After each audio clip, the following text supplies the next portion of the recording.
Hey, Susanna. Hi, how are you? I'm pretty angry right now.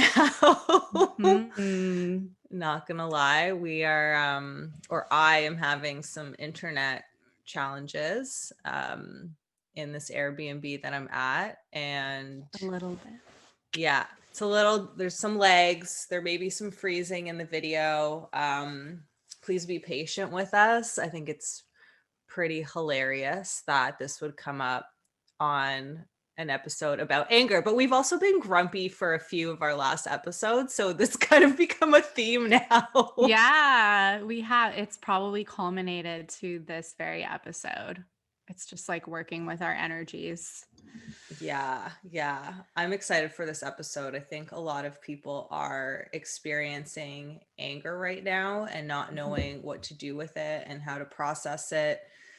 And we're definitely some of those people who are feeling the anger. I think everybody is. So, really, the goal of this episode is to share about ways in which you can use your anger to, what do we say, fuel your fire and Mhm. finding the fuel in your fire. So, to use it in a healthy way and in a supportive way and in a freeing way versus allowing it to kind of take over and take away from your feelings of well being. Yeah, exactly. And like that's the thing. It's such a fiery energy that can either be transmuted and turned into something else, or it can be applied to actions or words that we later regret, you know? Yes. um, like, and there is a lot of, I think it kind of hit me, but of course, there's a lot of anger collectively over so much that happened over the last year, over the last 4 years.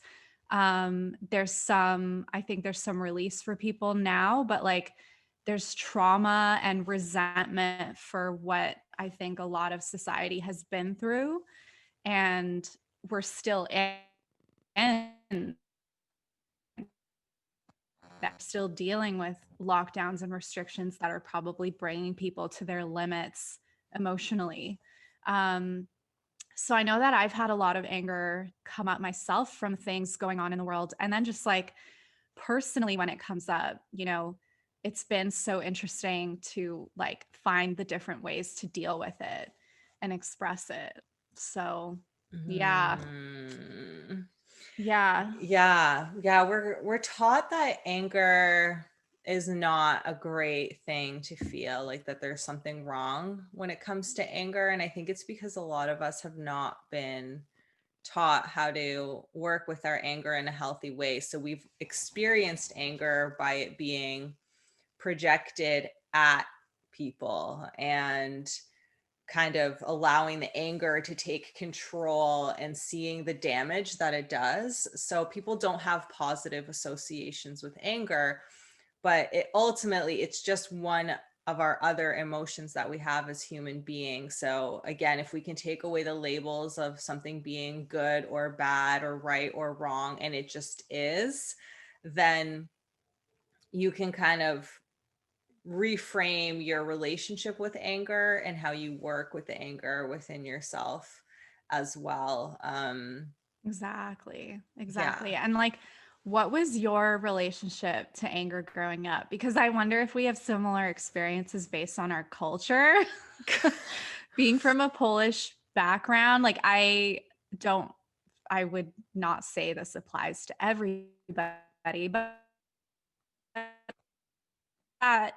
at least in my opinion, there is some anger within like Polish culture. Mm. I mean, Poland as a country has been through quite a lot. I think that our parents' generation and the generation before them has dealt with a lot of stuff with the war and with, communism and all these things. So I find that like tempers run high, at least within my family, extended family, relatives. Like it's kind of a theme. So I'm curious, how it's been for you. Yeah, definitely anger was a pretty prominent emotion in my family. I would guess that it is in every family, but I'm not sure. It might not be, to be honest. I definitely grew up in an angry household, and in as a result, I was a very angry kid, or at least a very angry teenager. So yeah, it's there was a lot of yelling. There was a lot of like there. I feel like anger and like happiness were the prominent emotions, but there wasn't a lot of space for like sadness or grief or Mm, melancholy. It was kind of like one or the other. right. So I didn't develop a lot of emotional intelligence as a child. I feel that too. Yeah, like Yeah. I found it came a lot later in life for me to start to discover the tools to get to know a lot more emotions and like how to express them and how to deal with them. And it's true. I mean, I think anger is in every family and every household. Everybody just expresses and deals with it differently. And Mm-hmm. I do remember for me, like starting to go to therapy in my 20s and like sharing about, some of the behaviors within my own household and family and how we would deal with conflict. Like, my therapist was like, it's not healthy to have people in your household or to grow up thinking that yelling and screaming at each other is okay or normal. And it's to no fault. Like, I don't fault anyone in my family for this. Like, it wore off on me too. And I remember also getting into screaming matches and having my anger, Mm-hmm. flow out that way. And it was something that I actually, for a while, like as an adult, I had to reckon with the fact that, like, or reason with the fact that I had some anger management to do on my own, Mm-hmm. because I would resort to raising my voice or snapping at something, thinking that was a healthy reaction. Because Mm-hmm. the thing I was sort of like taught subconsciously or convinced of growing up was that we we just like scream it out to express it and deal with it right away, and then it's over and then we don't have to deal with it anymore. But like the damage during that heightened state of like yelling or name calling or whatever it is, whatever aggression takes place, is really intense, and it built up a fear of conflict for me. Like, it kind of worked its way into just like insecurities and hesitations around being assertive, around confronting people when I needed to, around conflict resolution, because I expected a blowout, you know? Like, you make Mm. one wrong move, you say one wrong thing, there's a blowout. Damn. Yeah. Yeah, that's intense.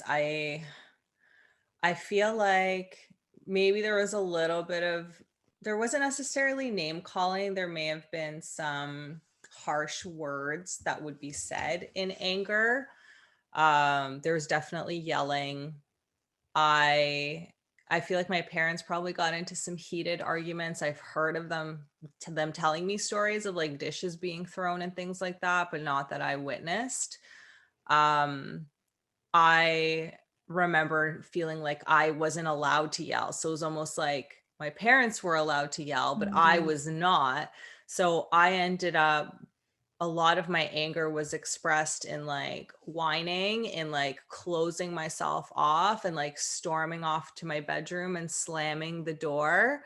And then this like compression would happen of fear I've slammed the of door so many times in my the door slams. Yeah.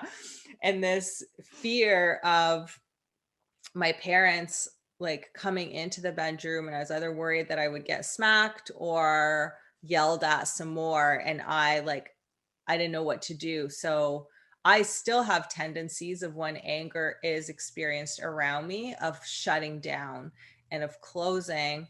And then my own expression of anger, my tendency is to go more into like a passive aggressive cold way of operating versus being in my anger and saying, this happened, this upset me, I'm feeling anger right now. Like, I need to talk this out, or I need to address this, or I need to move this through my body. It was like my conditioning was just shut yourself down. Mm, that's so interesting. Yeah, and it's such a good point, because I also know like families, or have known families where it's the opposite thing, where nobody yells and nobody fights. It's all unsaid and it's all silent. And it's Ooh. like there's anger that just gets, suppressed in a person. It just gets like tallied and set aside, and like that's it, you know?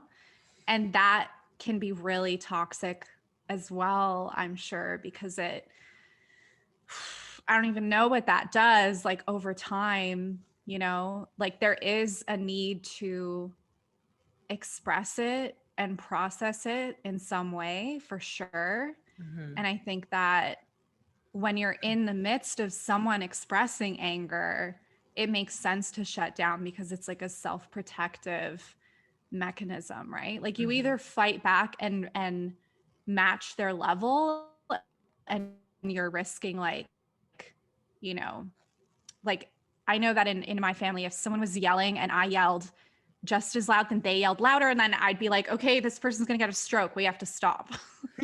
Yeah. Or someone would throw something, like it would just like one up and one up until something happens to break the tension, um, in an unhealthy way. And so I think it makes sense to want to shut down and not respond to it, because you feel safer that way.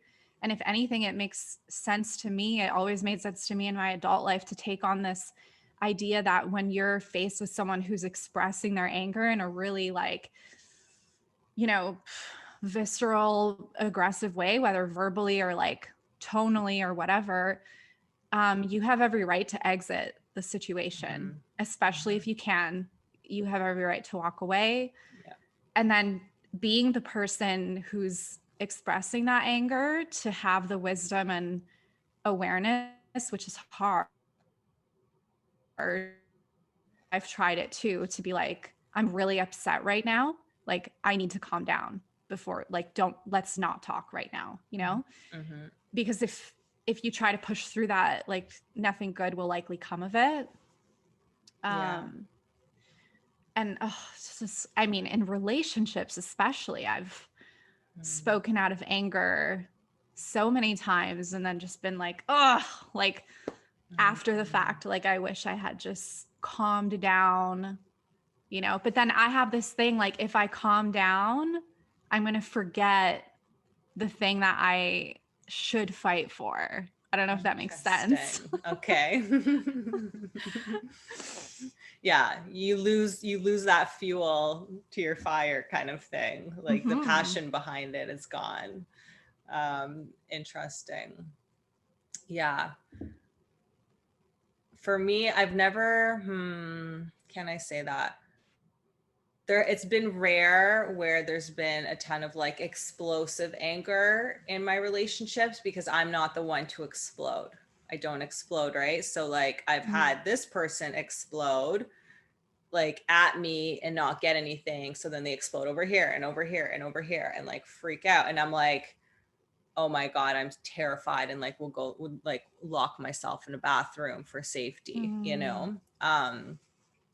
so I feel like it's important to have some really solid boundaries around the expression of anger, in terms of like whatever your boundaries might be. Like mine are absolutely no name calling, absolutely like when you are in a heightened place of anger and rage, you process that on your own, Yeah. and then you come back and then there's a conversation around it.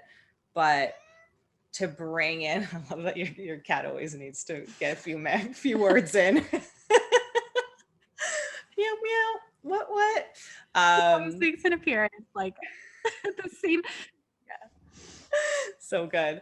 Um, so that there isn't that explosion and tension and craziness. Because for me, I need that to feel safe, and I'm sure many people do. Although some people are way more comfortable with the explosiveness from all ends, because that's what they've become accustomed to. Mhm.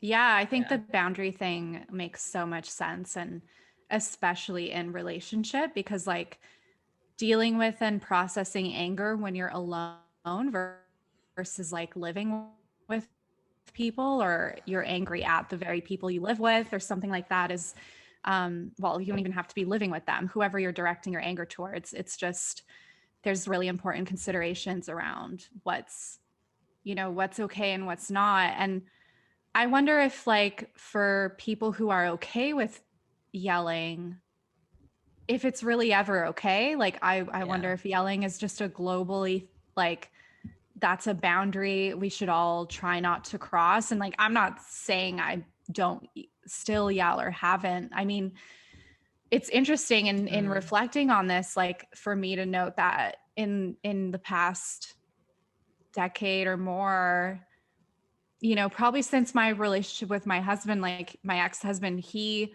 at the time that we were together, wasn't an explosive person at all, didn't raise his voice. If he was upset, he expressed it, and like had his way of dealing with it. And I struggled with that at first, but I also appreciated that we could just like discuss the problem when he was ready and work it out.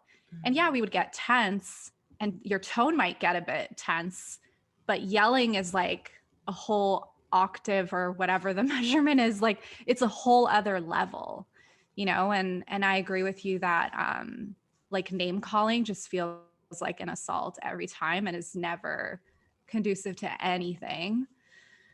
So I agree with your boundaries. I think that if I'm ever tempted to raise my voice with somebody, it's like walk away and calm down. Um, Mm. and I won't lose whatever it is that upset me.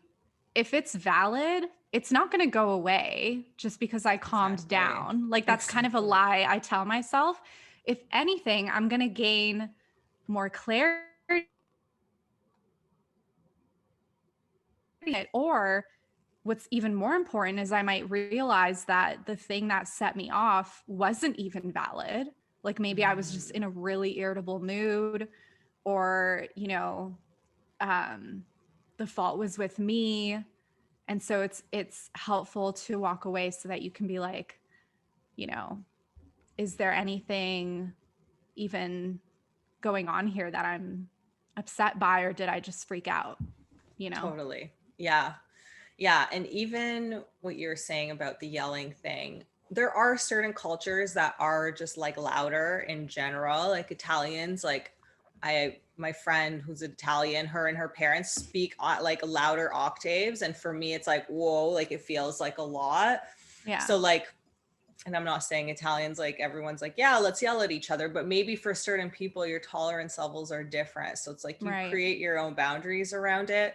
Um, but yeah, I think it's important to get clear on that. And then regarding like losing the power that you feel or the passion that you feel over your anger, um, I've heard that, like I've definitely heard that from clients too. It's like, well, if I don't express it in that moment, like I'm not going to be able to get angry later and process it in a healthy way. And it's like, the anger stays in your body until it's expressed. It actually like lodges itself in your system. So Mm, it's still in there. And that's why I recommend things like doing a bat practice where you like take a plastic bat and like smash the shit out of your bed, or take a pillow, or just like punch the crap out of a mattress and like yell at the top of your lungs in a safe space with like no animals or people around, yeah. so that you can move it through. And this is coming up for me too, like if you do live with someone, because most people do,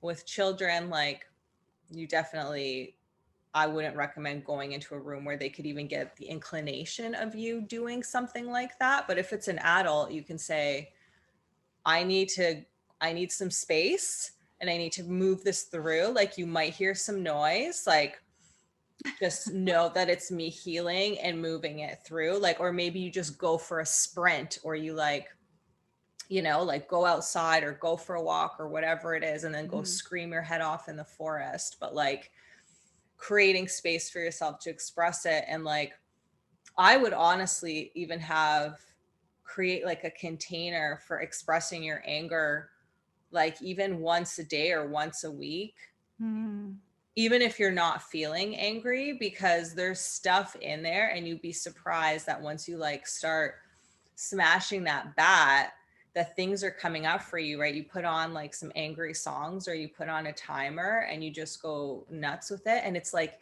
you will start bringing up layers and layers of anger that have been in your system and you won't even know what you're fucking angry about. You're just going to be like, wow, yeah. like I just went nuts. And then you probably like bawl your eyes out afterwards. And you're like, I have no idea what that was about. Yeah. Mhm. Yeah. And that's okay. Cause like we've talked before about the idea that, and like I do this and I've been told I do this by like readings I've had, that I over intellectualize my emotions. And so sometimes you just need to give space for emotions to work themselves through without intellectualizing where they come from. I feel Yeah. like I've literally been doing that the last few days. And maybe that's why I'm laughing, but it's yeah, I think that's such a good point. And yeah, it's I was just thinking too when you mentioned animals, like I forgot about that sometimes, but if my cat's home and I'm like smashing a pillow, he must just be like, "Oh my god," you know. So, Totally. definitely finding a safe space and a safe container for it is super important, absolutely. Hmm. Yeah, this whole like expression of anger thing. I've been told that in therapy too. It's like they'll ask me, and not necessarily even just anger, but like talk to me about like a really hard time in your life. Not that that's how they introduce it, but you know, like I'm talking about a really traumatic experience that I went through. And I don't know if that still happens now, but I know it did in that, at least in one of my sessions, where it was like the emotions weren't coming out. Like it was just like very matter of fact, you know, like, well, this happened and this happened and then Mhm. this happened. And it's like horrible things. And I'm just talking about it as if I'm telling you what I bought at the grocery store earlier, you know? Um, so Mm. it's like that compartmentalization of my feelings that just get like kind of shoved down. And then, yeah, and then going into the intellectual and just speaking about it as if it doesn't affect you, but it does on some level. If you've been numbing for long enough, you don't even feel those emotions. And that will come up for people too, where they're like, I don't feel anything anymore. Wow, yeah. You just Yeah. kind of numb everything, right? Yeah. And when you were talking too about that anger lodging itself, it's like if we don't express it and we're worried about losing it and it will lodge itself until it gets expressed. That's so true because part of what used to make it uncomfortable for me to walk away if I was angry was that I hated that feeling of it sitting with me for so long. And so I wanted to just get it Mm, out. But that's the key, is like getting it out in other ways that are separate from the person or the situation. Um, and like it's, I think that there's a lot, there's a lot that anger can also serve in a positive way. Like I know that in my own sphere of just like being, not living with anybody and having maybe anger lodged or come up from things I've been through. And like, mhm, I'll go back and sort of reflect on those things and ruminate on them. And I have to be careful of when it becomes like an unhealthy rumination. mhm. But sometimes it's almost like opening a box to be like, this person did this and I'm pissed about it 5 years later. I'm going to open this up. I'm going to put it on and I'm going to use it to, I don't know, paint my next painting or like write my Mm, next poem or whatever it is that you're creating. So I think there can be something magical about taking that energy and like transmute. I mean, that's like essentially alchemy, right? Like transmuting it or mm, shifting it into something positive. And I think even when you were talking about like how you can go for a sprint or like something like that, I've cleaned better than I've ever cleaned before when I'm angry. Like if there's any chores that I've been putting off, do them when you're pissed because you'll do them so much better, and it helps like get it through your body. And I'm trying to think what else, but just creating from that space can be beautiful. And I can write and express things that emotion is inspiring. But what's important for me is to then recognize that, like, I still need to work through and process that emotion myself, you know, Yeah. or I don't want to ruminate on the emotion or anger I feel about a past situation too much, because then I'm just going to bring renewed Yeah. injury and pain to myself, you know? Yeah. Totally. Totally. I think it's if you're still feeling anger over something, then creating a container to feel the anger, but not to keep revisiting painful times over and over and over again. And you kind of know when it's healthy and when it's unhealthy. Like if Mm-hmm. you're going back and being like, I know that feeling. I know that feeling of just like wanting, it's like a weird, I don't even know where the logic comes from it, but it's like just wanting to access that pain. And it's like when it doesn't hurt as much. It's like almost trying to think of like even more painful things that happen to trigger that pain. I don't know if you can relate to that, but like I definitely know that I've done that. And it's like, no, I need to suffer. And I don't know the logic behind it.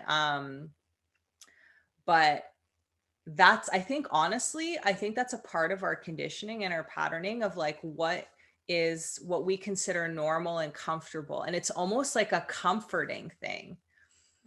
It's Mm, like there's comfort in our pain because that's what we know and it's right. familiar to us. Yeah. Um, Yeah. Like, why is that more familiar feeling sometimes than just joy? Like, it's weird because we don't enjoy feeling. I'm getting so caught up in the words like enjoy. Where did enjoy? Anyway, I love it. No, it's a words are side note. important. If any linguists are listening, you know, but we can we can pretty easily, like, for how much we don't enjoy necessarily being sad or angry, we choose it a lot over joy, right? And calm and peace. Like we all and I guess I shouldn't speak for everybody, but I've just noticed this in myself. Like I want peace and I want joy and I want happiness, but I will sit in anger and sadness like a lot more easily. Like it's my Mm, default state. Like there is something slightly threatening about joy. And I think that for me, it came from an upbringing and a default belief that like feeling joy and happiness is a very vulnerable state to be in, because it's like, quote, only a matter of time until the ball drops again. And that's such an yeah. unhealthy way to operate, because I mean, anger and sadness is temporary also. It doesn't last forever either. No emotion does. Like every emotion is just energy coursing through our body, right? Like Mhm. it's none of them are our default state. The idea that we'll be in a space of joy or peace for a permanent amount of time is just not, like, our default state is just not, I don't know, neutrality, I guess, right? Like our soul Yeah, isn't, I don't know if our soul is connected to emotion. Our soul is just like just blank. is. Yeah. Yeah, it just is. Oh, I actually love you giving that example because, and honestly, that's the difference between being in a space of abundance and a space of lack. Because what could be the different kind of the different story that you or a different story that you can shape and create is celebrating and being happy that you can feel joy and you can be happy and like focusing on that versus focusing on the fall away from it or that it's going to Mm, stop at one point, right?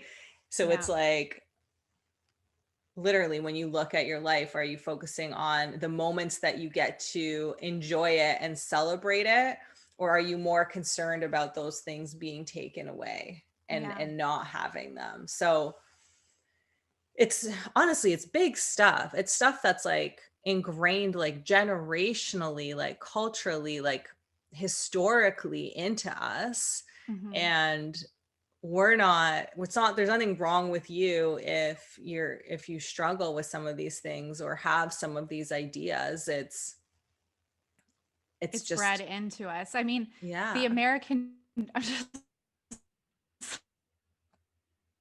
laughing at my cat in the background of the video.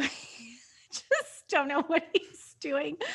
Anyway, yeah, it's ingrained in us because like the American I need to go away. Look at go. Um, the American dream or the concept that like I'll be happy when I achieve this big thing is like in every movie, TV show, even if it's like subconsciously written into the storyline. It's so, so pervasive. Like, even just the idea when I'm at this age, I'm going to be happy. When I live in this kind of place, I'm going to be happy. And we get there. Like, if we get there, how long are you really sitting in it and just like content with it until there's the next thing? Right. And this could be a whole other topic, but you're right. Like, it's major, major belief systems that we all, live by.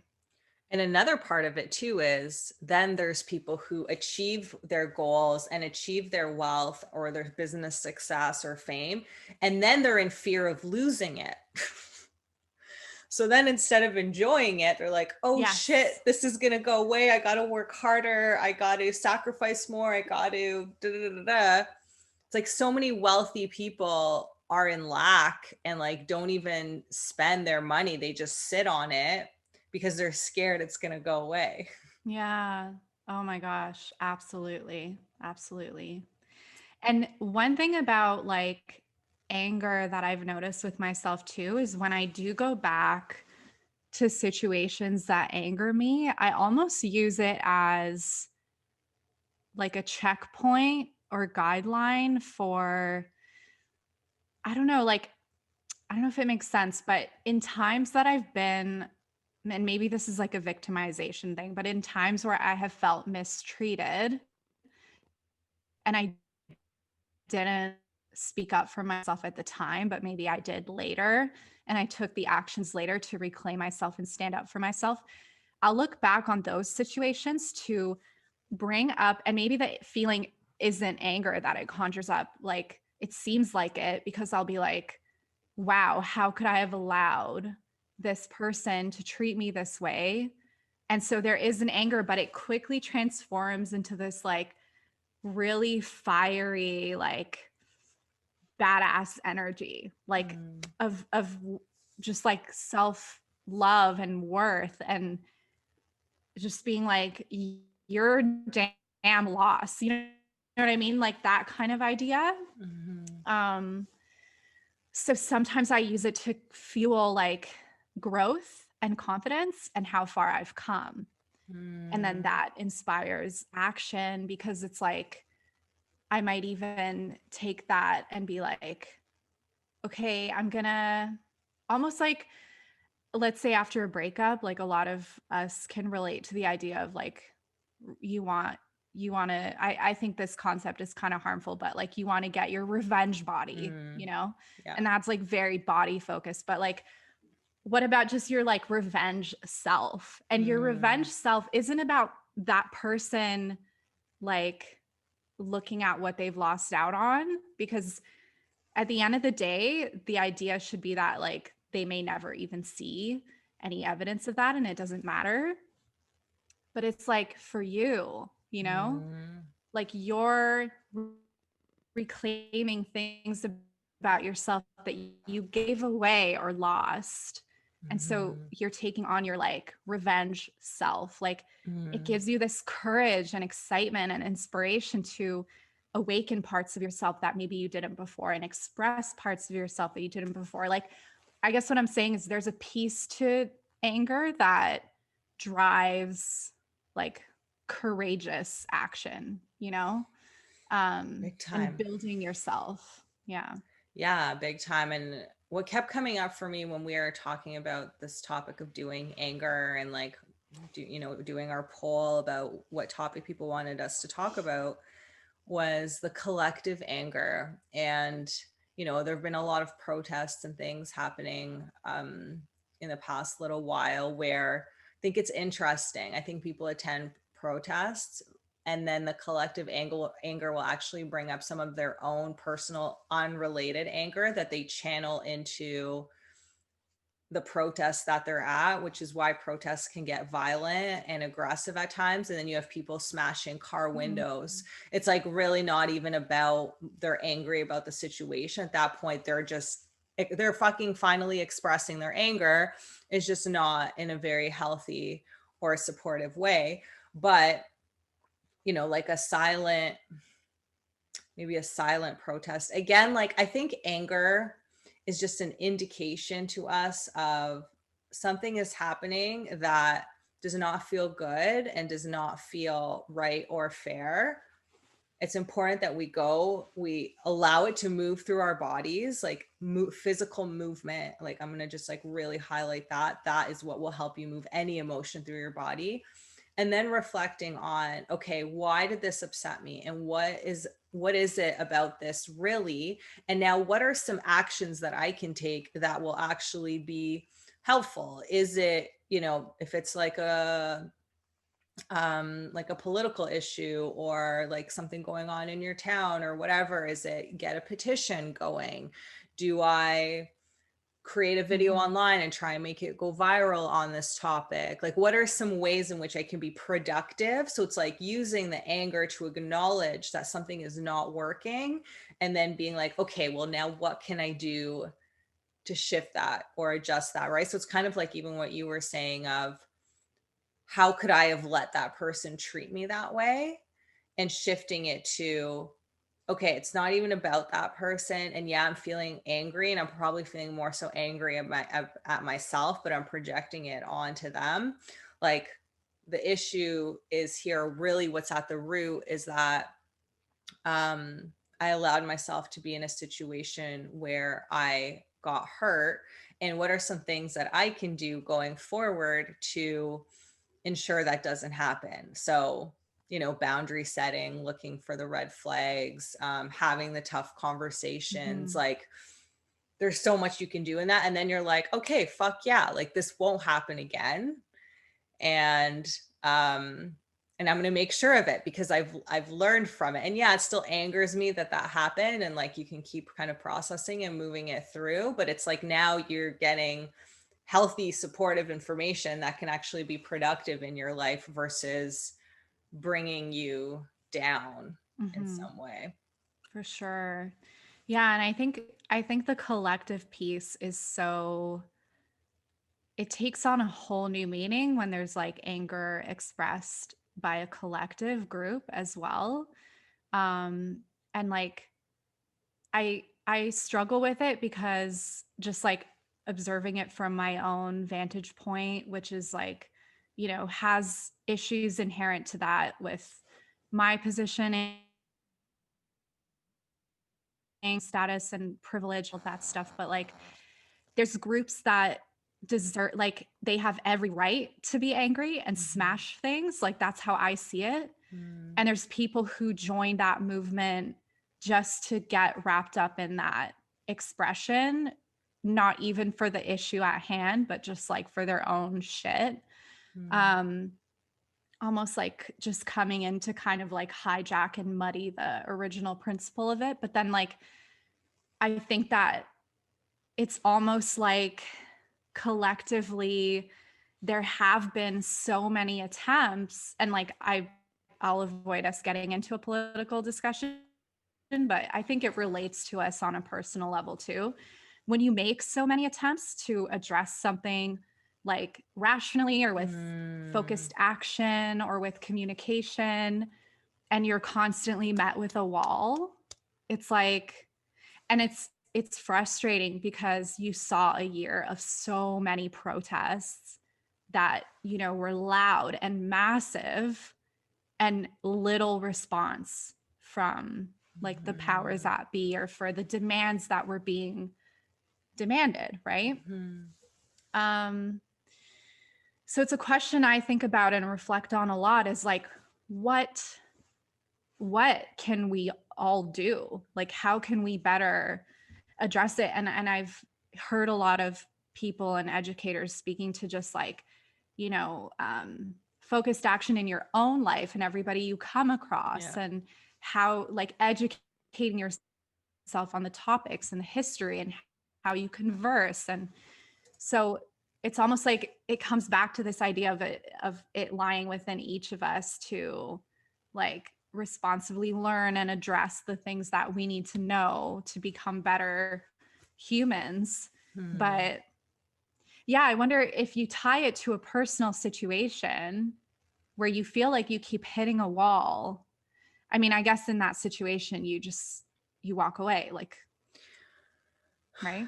Yeah. So actually, you're bringing me back to something that I had wanted to mention earlier. So thank you for this. Is like, we're talking about, when is it appropriate to yell or not appropriate to yell? That's everybody, for the people to decide for themselves. I think sometimes there are situations where a yell or something dramatic is needed to wake someone up. Right. You know what I mean? Like, for example, if I even think about kids, like if two kids are about to hurt themselves, they're doing something silly and you're like, stop, honey, stop, honey, stop, honey. And then you're like, stop it. And they drop whatever the pieces of glass that they picked up.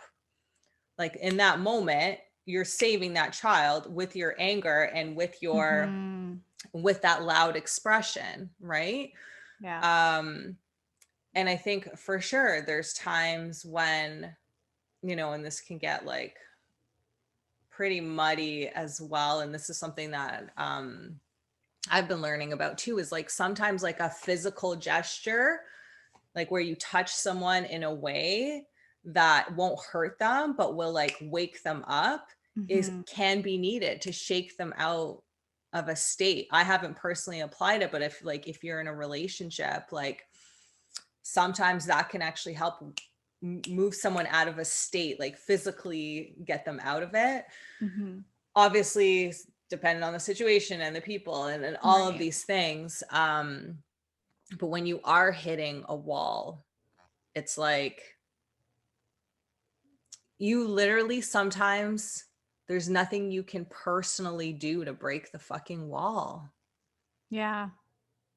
Like And you've then, tried everything and that it's up to that person. They just have to, or if it's in a relationship context, let's say you've communicated something, and it could be any kind of relationship, but let's say you've communicated something, in various ways, many times, you've set boundaries, you're feeling anger arise because those needs aren't being met consistently or they're being offended. Like there's a larger issue at play there. Like if that person isn't able to meet you there, then you know yeah. you're going to live behind that wall, and that's that.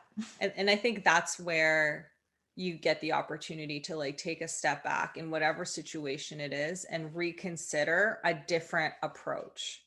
Whether that approach is you leaving, you talking to them about it differently, you putting a request in with them that you've never made before, you putting in like a choice for them, like you either do this or I leave. Like I think if you can't get that wall down, I think sometimes the wall is there for you to reconsider and take new and different action. Mm, um that's how I've thought about it, because like I'm an Aries, like I'm stubborn as fuck when I want to be. mhm, And I'm not even like, yeah, like I could even, there's a bunch of examples I can think of, but I can think of like in my relationship where I wanted him to take certain action and like deal with his anger and go to therapy. And like, I would just be like, blah, blah, blah. This is what I need. Do this, do this, do this. Minimal action was done. And the change only happened when I said, I'm leaving, and that is what mm, actually ended up helping him heal his anger. Sadly, it was too late at that point. Maybe it didn't go this way, but maybe if there had been situations where I was like, okay, you were really angry, like you now need to leave for the next 6 months or the next year or the next 5 years. And I'll be loyal to you, but I'll be waiting here and while you figure out your anger, like, I Mhm. don't know, like maybe that could have been a different way to approach it. So, Yeah. um, yeah. And I know even things that I personally wanted in my life, I would like push for, push for, push for. And I would like force my friends to do things that I wanted that they didn't want to do. And then I would get mad at them if they didn't want to do the things that I wanted. And it was like, hey, Maria, maybe it just wasn't meant to be. Like, let it go, try something different, surrender, and like, Surrender. yeah, Yes. Oh my God. yeah. I've totally been there with trying to make plans happen as well. Like Mm-hmm.